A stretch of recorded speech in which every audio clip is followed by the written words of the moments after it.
Escute a palavra de Deus com o pastor Heraldo Gueiros. Amém, queridos? Abra sua Bíblia comigo em João, capítulo 17, verso 17. João 17, 17. Na verdade, nós vamos pegar aqui o verso 15, começando do 15 até o 17. Diz assim a palavra do Senhor, João 17, verso 15 ao verso 17. Não rogo que os tires do mundo, mas que os proteja do maligno. Eles não são do mundo, como eu também não sou. Santifica-os na verdade, a tua palavra é a verdade. Vamos repetir o verso 17. Santifica-os na verdade, a tua palavra é a verdade. Deixa eu fazer uma pergunta para você aqui, e eu espero que você entenda o motivo da minha pergunta e responda com sinceridade. O que é mais bonito? Sinceramente, uma largata ou uma borboleta? Hein, gente? O que é mais bonito? Uma largata ou uma borboleta? Uma borboleta, né? Conta essa história de uma pessoa que estava sentado no seu terraço, e aí uma largata fez o seu casulo. Ela viu todo o processo da largata, preparar o casulo e tal, até o dia que entrou dentro. E todos os dias que ele sentava naquele terraço, ele ia acompanhando aquele processo. Num belo dia, ele viu que algo diferente daquele estava acontecendo dentro daquele casulo. Havia uma luta muito grande, um esforço muito grande, para que um bichinho estivesse saindo de lá dentro. E aí um pedaço do casulo abriu, e ele viu que era uma borboleta. Ele ficou encantado. Só que passou o primeiro dia, e ela tentando sair do casulo, passou o segundo dia. No terceiro dia, ele agoniado com aquilo, querendo acelerar aquele processo, ele pegou uma pequena gilete, deu um cortezinho no casulo, o que favoreceu que no próximo esforço da borboleta, ela abrisse o casulo. E ela saiu uma linda borboleta.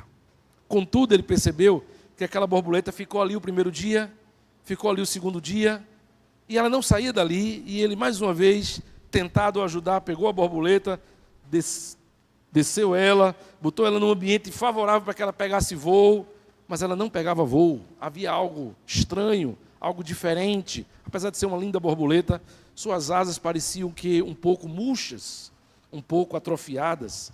E a verdade é que aquela borboleta nunca conseguiu voar. E por que ela não conseguiu voar? É porque aquele esforço da natureza, instintivo, dela tentar arrebentar aquele casulo, era o processo natural da sua existência de fazer fluidos entrarem pelo seu corpo, se espalharem pelo seu corpo, especialmente pelas asas. E a força que ela empreendia para rasgar aquele casulo, fazendo circular esse líquido dentro do seu corpo, seria a força necessária para que ela pudesse bater as suas asas e voar. E uma vez que aquele Senhor generoso, sensível ao caso dela, tentou poupá-la, facilitá-la, impedir de fazer aquele esforço para abrir o casulo, a condenou a nunca mais voar, porque ela não fez o esforço necessário, os fluidos não se espalharam, as suas asas não se fortaleceram e ela nunca pôde voar. Amados irmãos, a largata, ela entra dentro de um casulo para se transformar em borboleta. Essa metamorfose ocorre diante de muito sofrimento, de muito sacrifício dentro do casulo. Mas se uma largata tem que sofrer tanto e se sacrificar tanto dentro de um casulo, significa então, irmãos, que esse casulo que produz tanto sofrimento à largata, ele é ruim? O casulo é ruim? Ela vai sofrer ali dentro. Ela vai ficar presa ali dentro por muito tempo. Ela vai ter que fazer um esforço sobre-humano. Ela vai ter que passar dias tentando sair daquele casulo. A pergunta é, aquele casulo, irmãos, que provoca tanto sofrimento e tanta limitação, ele é ruim? Não. O casulo não é ruim. Porque o casulo não é um fim. O casulo é um meio. O casulo é apenas um processo. Ele não é eterno. ele é passageiro. E evitá-lo vai prejudicar a metamorfose, a transformação da largata em borboleta. Se você parar para pensar, queridos, nós somos as largatas deste mundo. E o mundo é o nosso casulo. E todas as vezes que a gente não compreende os sofrimentos do mundo, não compreende os sacrifícios do mundo, todas as vezes que nós queremos viver a vida cristã de forma mais confortável, mais fácil, evitando esse sacrifício, isso prejudica a nossa metamorfose, isso prejudica a nossa transformação. Há muitos crentes que depois de convertidos, 5 anos depois, 10 anos depois, ainda não são nada de relevante, nada especial. Ainda são crentes inseguros, crentes imaturos, crentes fracos, crentes que ora estão felizes, ora estão tristes, ora estão na igreja, ora saem da igreja, ora pode se contar com ele, ora pode não se contar com ele, não tem estabilidade, não tem persistência, porque tentaram a vida toda e ainda tentam fugir do casulo. Se submeter ao casulo é sofrimento, é sacrifício, é. Vai gerar perseguição, vai doer, vai ter que perder algumas coisas, vai ter que renunciar a algumas coisas, vai. Mas é aí que vem o processo de transformação. A borboleta que você será um dia depende de como você vive neste casulo chamado mundo. Viver como cristão, irmãos, que leva a Deus a sério, que leva a Bíblia a sério, que faz a vontade de Deus, que realmente quer glorificar a Deus, gera sacrifício, vai gerar sofrimento neste casulo chamado mundo. É difícil, é desconfortável, as pessoas criticam, as pessoas ironizam, as pessoas ridicularizam. É verdade, você é tido como trouxo, como besta, porque você não faz mais o que você fazia antes. Mas se isso é viver como cristão, irmãos, se dizer não, o que é errado, se viver da maneira correta, se buscar glorificar a Deus, vai gerar desconforto. É porque isso faz parte do casulo, da metamorfose, da transformação. Você pode evitar o sofrimento desse mundo? Pode. Você pode negociar com o mundo? Pode. Você pode aderir ao mundo? Pode. Você pode ser na igreja uma coisa e fora da igreja outra. Você pode ser entre os seus colegas de escola o rapazinho, a mocinha top, e na igreja você mantém uma outra aparência. Pode. Você pode ser na igreja de uma forma e no trabalho outra. Você tem uma linguagem santa na igreja e no trabalho uma linguagem chula. Pode. Você pode aderir, você pode se adaptar. Mas você jamais será a borboleta que Deus espera de você. Tem muita gente fazendo isso, mas jamais serão essas borboletas de verdade. Quem não vive diferente do mundo, irmãos, não se transforma, não passa pela metamorfose de Deus.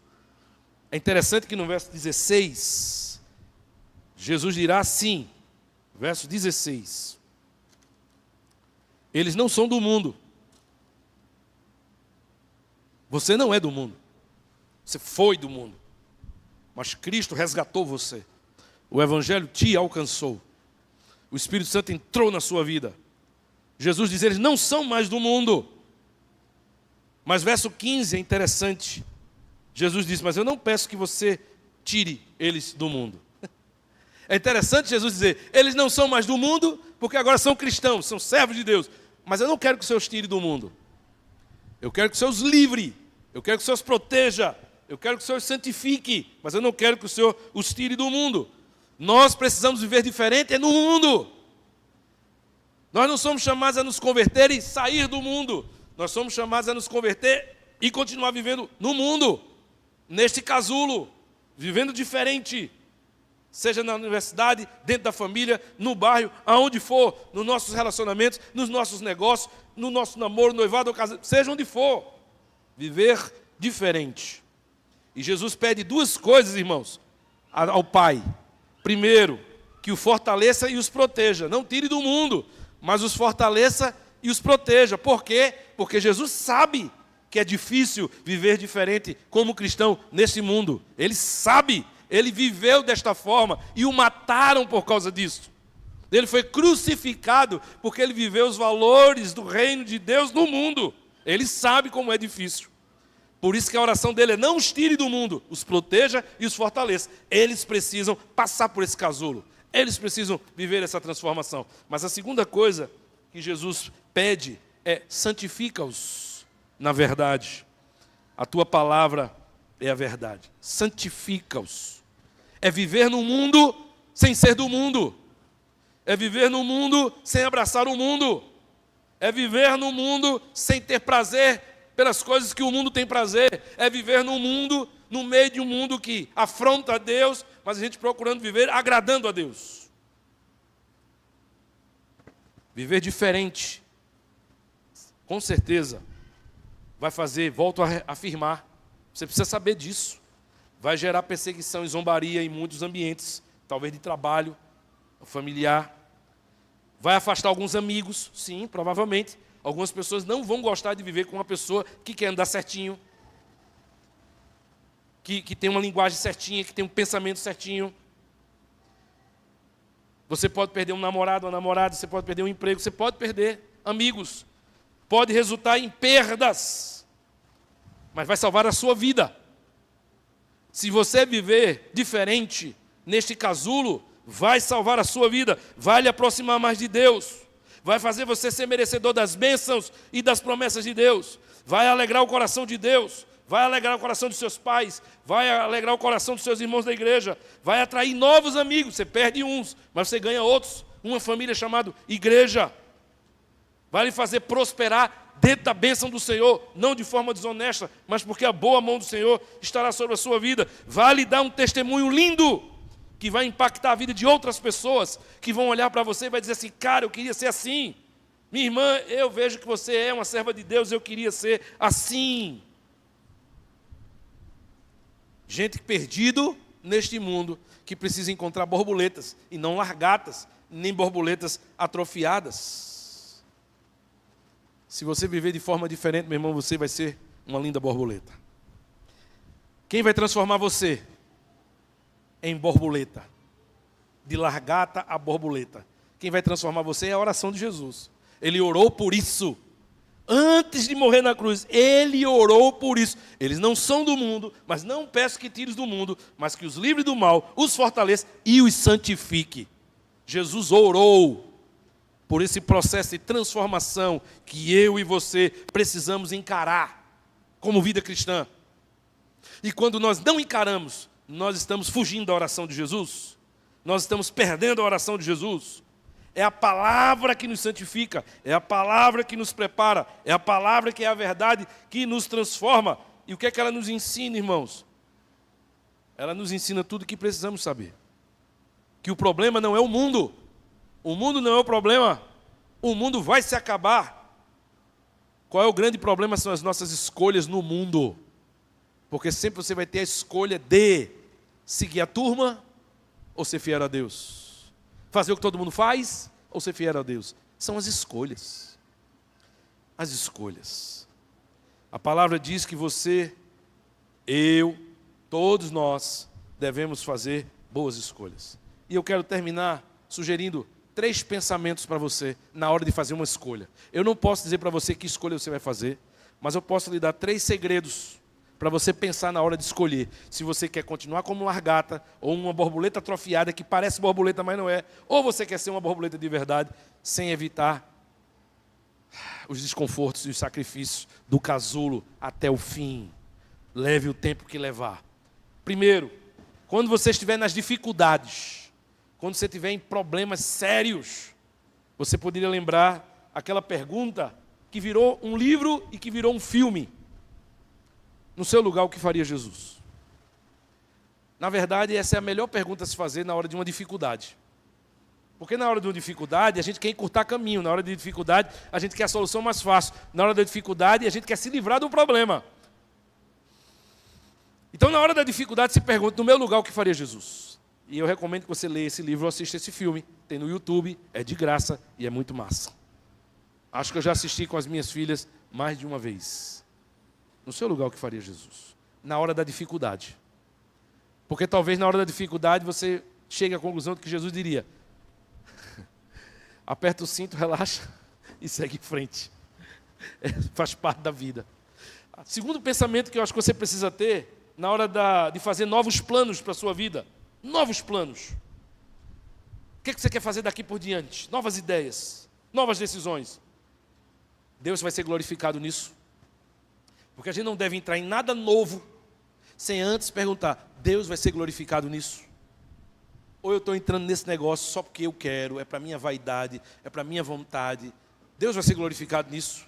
Isso vai me aproximar mais de Deus, isso vai fortalecer minha fé, ou eu vou estar mais distante de Deus, ou isso vai roubar meu tempo, ou isso vai roubar meus recursos, ou isso vai me roubar da minha família. Deus vai ser glorificado, porque se sua família for prejudicada, Deus não vai ser glorificado. Se isso lhe afastar da igreja, Deus não vai ser glorificado. Se isso lhe impedir de dar o dízimo, a sua oferta, Deus não vai ser glorificado. Se você vai chegar cansado demais para trabalhar para o Senhor, isso Deus não vai ser glorificado. Se você vai estar num ambiente que vai lhe tentar a pecar, Deus não vai ser glorificado. Nos próximos planos, nas suas próximas decisões, nos seus próximos investimentos, Deus vai ser glorificado. Pensa nisso antes de fazer a decisão. A decisão mais difícil é aquela que vai te colocar dentro do casulo para você virar borboleta e não largar. Terceira e última reflexão, irmãos, para terminar, é na dúvida. Na dúvida.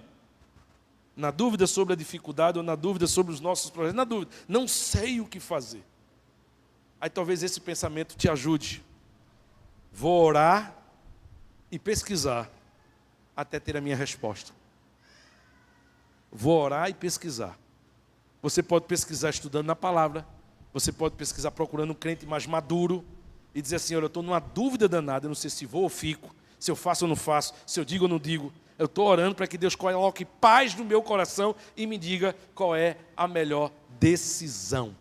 E você não tomar a decisão antes de ter a resposta em paz. Porque você pode ter uma resposta, mas não está em paz de tomar essa resposta. Então são duas coisas. Saber o que fazer e ter paz para fazer. Porque fazer algo que você acha que está certo e ficar angustiado, não é a resposta certa ainda. Espere um pouco mais, ore mais, pesquise mais. Você não é obrigado a ter todas as respostas, mas é obrigado a procurar as respostas. Eu não tenho todas as respostas. Eu tenho que às vezes estudar, às vezes eu ligo para um colega, às vezes eu faço uma pesquisa.